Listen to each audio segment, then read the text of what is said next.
हरियाणा में वायु गुणवत्ता की बात करेंगे। आज हरियाणा की हवा लगातार जहरीली बनी हुई है। कई जिलों में AQI 300 के पार है और बढ़ते प्रदूषण से लोगों को परेशानी हो रही है। जींद, सोनीपत, कुरुक्षेत्र की हवा बेहद खराब है। कैथल का एयर क्वालिटी इंडेक्स 350 के पार पहुंच गया है। बहुत ही खराब श्रेणी होती है, ये वेरी पुअर कैटेगरी होती है जो हरियाणा की फिलहाल अभी नजर आ रही है। कई जिलों में एयर क्वालिटी इंडेक्स 300 के पार नजर आ रहा है और बढ़ते प्रदूषण से लोगों को काफी परेशानियां हो रही है। परेशानियों में देखिए, गले में खराश, आंखों में जलन और सांस लेने में समस्या होती ही है जब हवा की गुणवत्ता इतनी ज्यादा खराब श्रेणी में पहुंच जाती है। सवाल यही है कि जो छोटे छोटे जिले हैं, छोटे छोटे इलाके हैं, वहां का प्रदूषण इतना ज्यादा, स्थिति वहां पर कैसे गंभीर होती जा रही है। जींद, सोनीपत, कुरुक्षेत्र में भी हवा बेहद खराब है। कैथल का भी एयर क्वालिटी इंडेक्स 350 के पार है। बाकी हरियाणा के अलग अलग जिलों के बारे में भी हम आपको बता दें जहां पर वायु गुणवत्ता कितनी रिकॉर्ड हुई है। तो कैथल में 353 रिकॉर्ड हुई है एयर क्वालिटी इंडेक्स। जींद में 313 रिकॉर्ड हुआ है।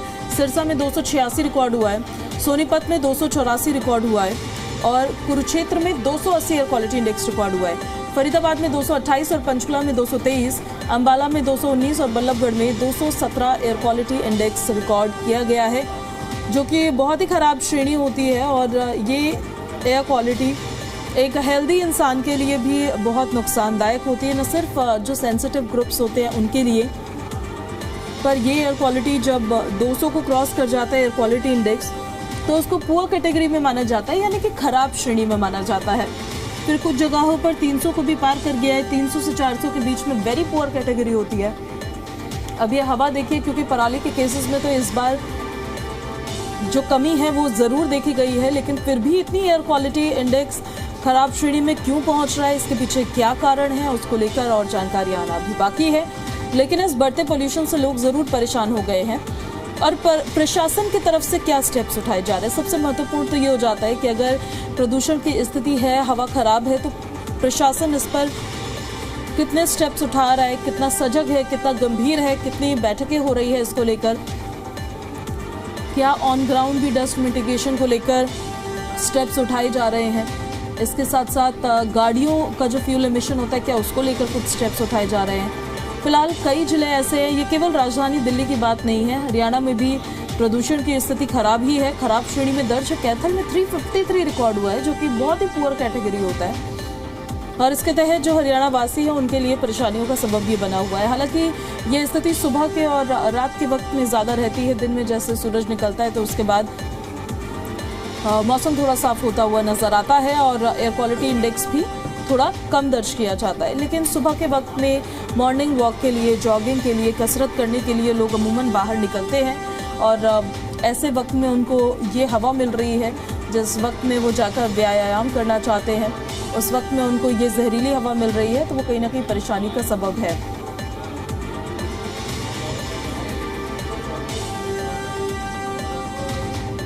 और हमारे कुछ सहयोगी भी हमारे साथ लाइव कनेक्ट हो रहे हैं। शशि हमारे साथ हिसार से लाइव कनेक्ट हो गए हैं, उनका सीधे अब हम रुख कर लेते हैं। हिसार के आज की वायु गुणवत्ता को लेकर क्या अपडेट शशि है, ये जरा बताइएगा, और प्रशासन की तरफ से क्या स्टेप्स उठाए जा रहे हैं कि उसमें थोड़ा सुधार हो एटलीस्ट।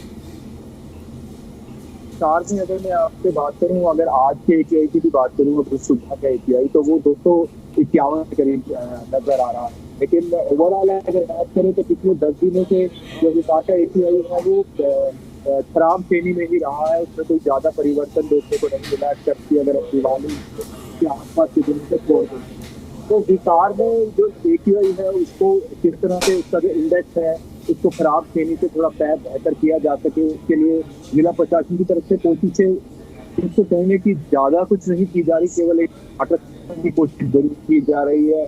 और साथ ही साथ निगम की तरफ से कुछ अवेयरनेस कैंपेन भी कल देखने को मिले हैं, जिसमें साफ तौर पर निगम कमिश्नर ने ये कहा है कि लोग खुले में कूड़ा ना जलाएं और जहां तक हो सके वो कोशिश करें कि इस प्रदूषण को कम करने में उनका सहयोग करें। लेकिन जैसा कि मैंने बताया कि अब तो कि एक बड़ा कारण प्रदूषण में कहीं ना कहीं मौसम का भी है, और दूसरी तरफ जिस तरह से खुले में कूड़ा जलाना या जिस तरह से ट्रैफिक बढ़ जाता है, इसका असर देखने को मिल रहा है। और हरियाणा के तमाम जिलों में जो स्थिति जो है जो ज्यादा अच्छी नहीं है। अगर मैं कल तक के AQI की बात करूं तो कल भी बहुत से ऐसे जिले हैं जिसमें गुड़गांव भी है, करनाल भी है, आपका पानीपत भी है, करनाल भी है, जहां का AQI जो है वो 340 से लेकर 358 की रेंज में रहा है।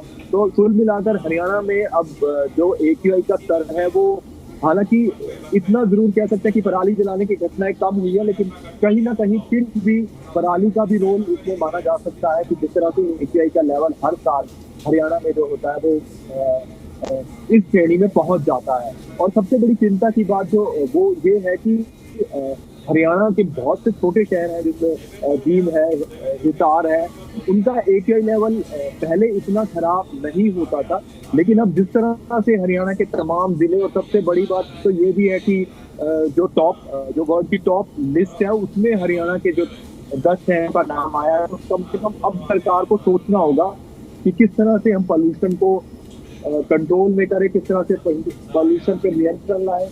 और चौंका देने वाली बात यह भी है कि हरियाणा पॉल्यूशन कंट्रोल बोर्ड के जो AQI के जो इक्विपमेंट्स हैं वो भी जब मीडिया में इस तरह की खबरें चलनी शुरू हुई तब वो या तो ठीक किए गए हैं या उसका जो किसी कंपनी को, किसी थर्ड पार्टी को टेंडर जो है वो दिया गया है।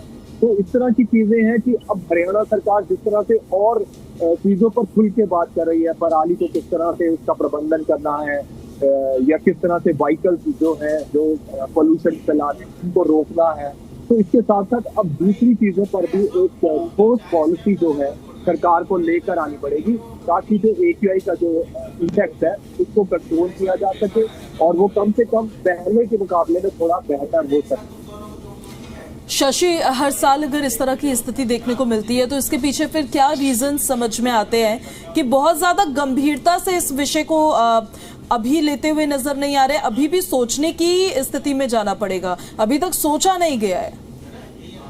देखिए, जब हम दिल्ली की बात करते हैं तो दिल्ली देश की राजधानी है और पॉलिटिकल डिबेट भी होते हैं और हर साल इस मौसम में खासकर अक्टूबर और नवंबर की जो शुरुआत होती है जो AQI है वो बढ़ता है, सब चर्चा का विषय बन जाता है दिल्ली एक, और सब वहां पर जो ऑपोजिशन है वो भी खुलकर आवाज उठाता है। लेकिन आप देखिए कि हरियाणा में कल पूरा पॉलिटिकल हब चंडीगढ़ में था, सब तरह की बातें हो रही थी, लेकिन पॉल्यूशन पर कोई भी बात ऑपोजिशन पार्टी भी नहीं कर रही। सरकार कोशिश जरूर कर रही है लेकिन वो कोशिश नाकाफी है। और इसमें अगर हम कारणों की बात करें तो 4 या 5 बड़े फैक्टर्स हैं, जिसमें मौसम भी एक कारण है, क्योंकि अब मौसम में ठहराव देखने को मिल रहा है जिसके चलते जो स्मॉग है वो सुबह और शाम के वक्त जो है वो निचले स्तर पर होती है, जिसके कारण पॉल्यूशन जो है वो बढ़ जाता है और AQI का लेवल भी बढ़ जाता है क्योंकि जो डस्ट पार्टिकल्स है वो सब भी निचली सतह पर होते हैं।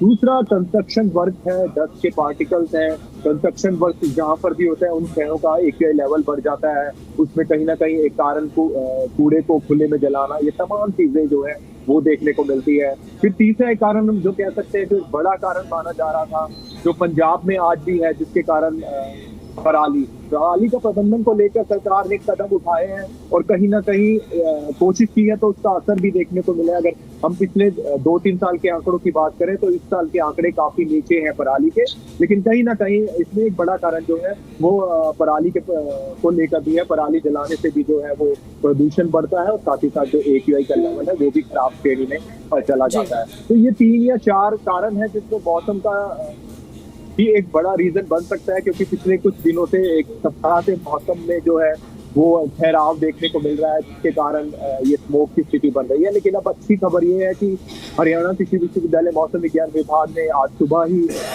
अपनी प्रेस विज्ञप्ति में ये बताया कि आज यानी कि आज रात से और कल हरियाणा के अधिकतर जिलों में आपको हल्की या छुटपुट बारिश देखने को मिल सकती है। अगर छुटपुट बारिश भी होती है तो थोड़ा सा स्मोक को रोकने में कामयाबी मिलेगी, लेकिन 6 अक्टूबर से 9 अक्टूबर तक मौसम फिर से एक बार खुश्क हो जाएगा, जिससे फिर से मौसम में ठहराव होगा। ठीक है शशि, मैं लौट रही हूँ आपके पास, वापस बने रहिए। अब देवेंद्र, आपका रुख करते हुए गुरुग्राम में क्या स्थिति है हवा की गुणवत्ता की, आज ये जरा बताइएगा। और ऑन ग्राउंड जो स्टेप्स उठाए जा रहे हैं क्या वो कितने नजर आ रहे हैं कि जो तमाम पाबंदियां हैं उनका भी कितना पालन हो रहा है? ऑन ग्राउंड क्या देखा है आपने?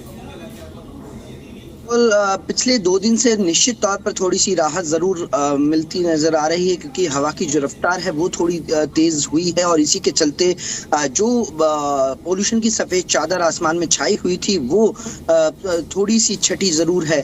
लेकिन फिलहाल यूं कहें कि अभी पूरी तरह से AQI बेहतर हो गया है।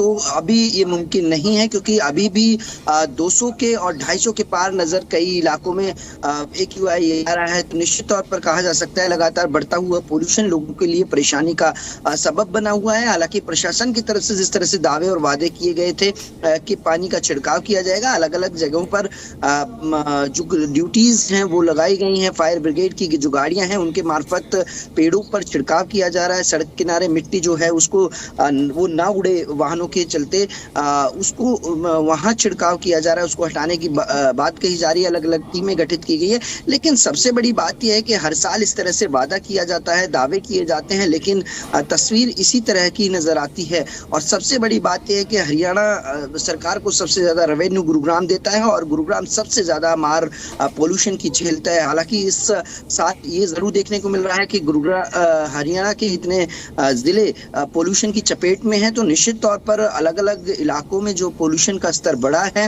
ये गंभीर समस्या है। पहले जब दिल्ली NCR में पोल्यूशन का जो स्तर था वो अधिक होता था, लेकिन अब धीरे धीरे जिस तरह से देख रहे हैं कि पूरे प्रदेश के लगभग आधे से ज्यादा जिलों के अंदर इस तरह की स्थिति देखने को मिल रही है कि उनको प्रदूषण की मार झेलनी पड़ रही है। तो भी ये समस्या गंभीर होती जा रही है। इस पर सरकार और सत्ता में बैठे हुक्मरानों को निश्चित तौर पर कुछ ना कुछ ऐसा निर्णय लेना होगा, क्योंकि दावे और वादे करने से इस समस्या का समाधान नहीं होने वाला है। और जिस तरह से सांस के मार्फत ये पोल्यूशन शरीर में प्रवेश कर रहा है तो कई बीमारियों को न्योता भी दे रहा है, जिससे काफी खतरा है। अब हालांकि बुजुर्ग हों, सांस के मरीज हों, बच्चे हों, उनको इससे काफी दिक्कतें हो रही हैं, क्योंकि पिछले कुछ दिनों में हमने देखा कि हॉस्पिटल्स में इस तरह के मामले सामने आए जिसमें छोटे बच्चों को एलर्जी देखने को मिल रही थी शरीर पर। इसके अलावा उनको आंखों में उनकी जलन थी। और न केवल बच्चे और बुजुर्ग बल्कि युवा और तमाम लोगों को भी इस तरह की लक्षणों का सामना करना पड़ रहा था। उनको ये देखने को मिल रहा था कि आंखों में जलन है, सांस लेने में दिक्कत हो रही थी। और जब लगातार पोल्यूशन का जो स्तर है, क्योंकि PM 2.5 और PM 10 जिस तरह से लगातार बढ़ा, तो निश्चित तौर पर ये ऐसे सूक्ष्म कण हैं जो आपके हवा में इस तरह से हैं कि वो आपके सांस के मार्फत आपके शरीर में प्रवेश करेंगे और आपको एक बीमारी के बीच यूं कहें कि बीमारी की चपेट में आप आ सकते हैं। तो इन तमाम बातों को ध्यान में रखते हुए अब ग्रैब 2 जो लागू किया गया उसके बाद तमाम क्योंकि दिल्ली बॉर्डर पर भी उन वाहनों की चेकिंग की गई जो उनको एंट्री नहीं दी गई। और यही तमाम बातें हैं कि लगातार कोशिशें तो की जाती हैं, लेकिन इस समस्या का समाधान के लिए बिल्कुल उसका बहुत ज्यादा असर होता हुआ नजर नहीं आ रहा है। ये बात आपने बिल्कुल ठीक कही है देवेंद्र। इस वजह से बहुत गंभीरता से इस विषय पर और काम करने की जरूरत भी है। आपका बहुत शुक्रिया शशि, आपका भी बहुत बहुत शुक्रिया इन सारी जानकारियों के लिए।